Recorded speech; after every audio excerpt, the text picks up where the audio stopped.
আজকের রান্নাটা আমার স্পেশালি মায়েদের জন্য, যাদের বাচ্চারা একদমই সবজি খেতে পছন্দ করে না। আমি এখানে নিয়েছি একটা গ্রেট করা গাজর, কড়াইশুঁটি সিদ্ধ করা খানিকটা, আর 500 গ্রাম দুধ বাড়িতেই ছানা করে তার জলটা খুব ভালো করে বের করে নিয়েছি। সাথে নিয়েছি একটু ধনেপাতা, আর দিলাম গোটা জিরে হাফ চা চামচ গোলমরিচ গুঁড়ো, হাফ চামচ ভাজা জিরের গুঁড়ো, হাফ চামচ নুন দিয়ে আমি এটা ভালো করে মেখে নেব। মাখা আমার হয়েই গেছে। এরপর আমি একটা সিদ্ধ করা আলু ম্যাশ করে এর সাথে মিশিয়ে দেবো।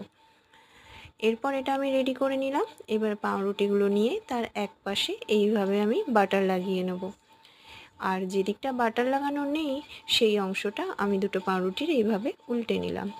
নিয়ে প্রথমে তো যদি এটা চিজ রেখে পুরটা রাখতাম খুব ভালো হতো, কিন্তু আমার কাছে চিজের পরিমাণটা একটু কম আছে, তাই আমি চিজটা এক পাশেই দেবো।